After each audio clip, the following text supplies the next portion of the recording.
In this tutorial, we are going to learn how to calculate the distance to the voltage minima and voltage maxima with the help of an example. If you see a Smith chart, you can see that on the leftmost point, the value of R is 0, the value of X is 0, and so Z is equal to R plus Jx, which will also be equal to 0. So if the value of Z is equal to 0, we call such a point as a short circuit point. And as you all know, for a short circuit, the voltage value is minimum, or it is equal to 0. Now if you go to the rightmost point, the value of R is infinity and the value of X is infinity. That means Z is also infinity. If the impedance value is infinity, you call it as an open circuit.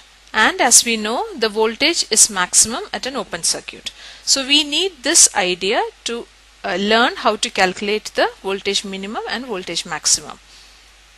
Now what do you mean by L max and L minimum? L maximum is the distance from the load to the maxima, and L minimum is distance from the load to the minima. That means to calculate L maximum, you have to calculate the distance from the load to the voltage maximum, and to calculate the L minimum, you have to calculate the distance from the load to the voltage minimum. Now we will see an example to calculate the voltage minima distance and the voltage maxima distance, which is L maximum and L minimum. So this is a transmission line circuit where we have a source connected to a load which is 70 plus j60 ohm through a transmission line which is 100 ohm characteristic impedance. So the first step is we will normalize the value. So we have ZL is equal to 70 plus j60 divided by 100, which will give you 0.7 plus j 0.6. So if you see, this is your 0.7 value and this is your 0.6. So they meet here, and that is your ZL. After plotting ZL, we will draw the VSWR circle.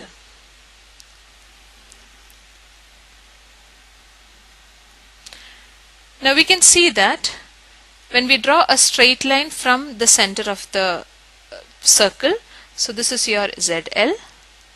If you draw a straight line through the ZL from the center of the circle, you will get the lambda of ZL. So here you can see that the lambda of ZL is equal to 0.114 lambda. Let us now find the first L maximum.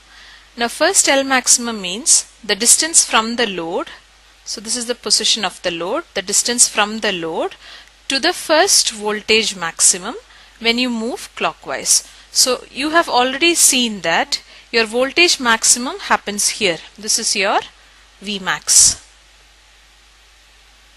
So first L maximum means the distance from the load to your first maximum. So that means this distance is called as first L maximum. So if you see this, the initial point is the load, the final point is your V maximum.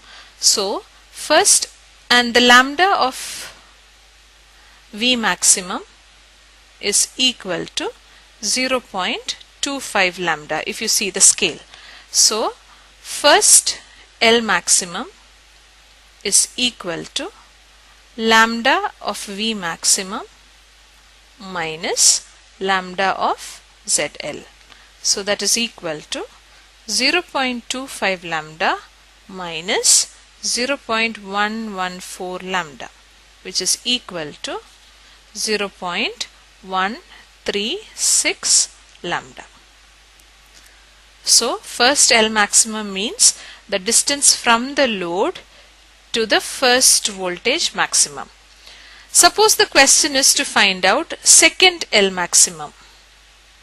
Then from the load you will move clockwise, you will reach the first maximum, you keep on moving clockwise and you come back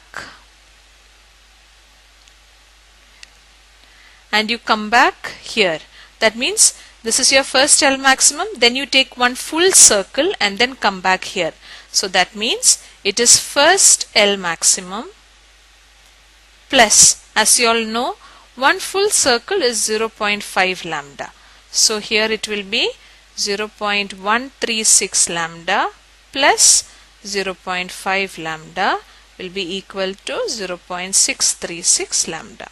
Similarly, if I ask you to find out third L maximum, it will be second L max plus 0.5 lambda and so on.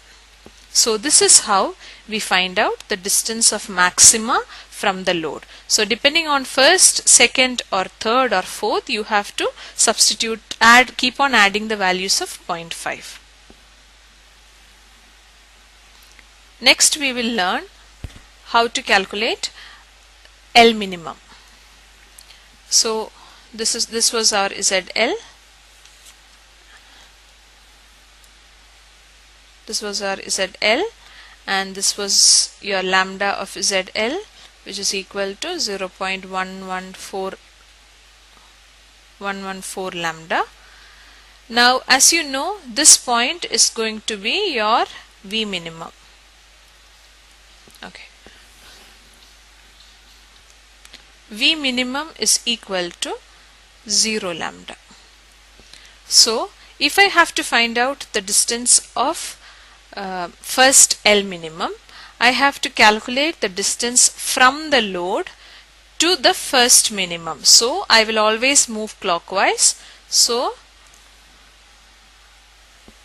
from the first minimum, I will move from the load, I will move clockwise till the first minimum. So from the load, which is at 0.114 lambda, I will start moving clockwise. I will start moving clockwise till I reach my V minimum. So how do I calculate L minimum? L minimum is calculated as lambda of V minimum minus lambda of ZL. Now if you see here, we have learnt that lambda of V minimum is 0 lambda minus lambda of ZL is 0.114 lambda. Now if you see here, you are subtracting a bigger number from a smaller number. So it is 0 lambda minus 0.114 lambda.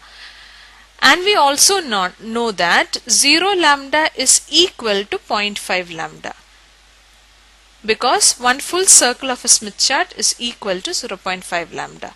So what I can do now is L minimum is equal to, instead of 0 lambda, I am going to substitute 0.5 lambda minus 0.114 lambda, which is equal to 0.486 lambda. So this is our first L minimum. This is our first L minimum. So from your load, which is 0.114 lambda, you take a full circle, you move clockwise through the circle and you reach the minimum. Always remember that you will move clockwise and you will reach the minimum. Once you take a full circle, this 0 is actually equal to 0.5. So you will take 0.5 minus 0.114 lambda, which will give you 0.486 lambda.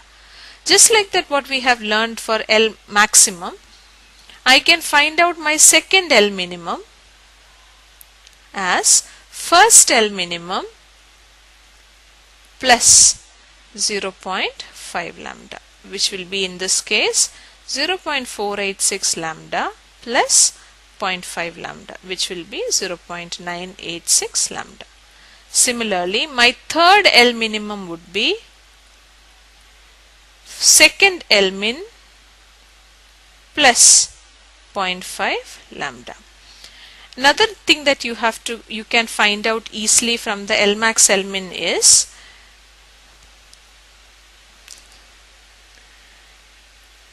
L maximum is equal to L min plus 0.25 lambda, or L minimum is equal to L max plus 0.25 lambda. This will help you to find out the answers easily also. So this is the way you will calculate minimum and maximum.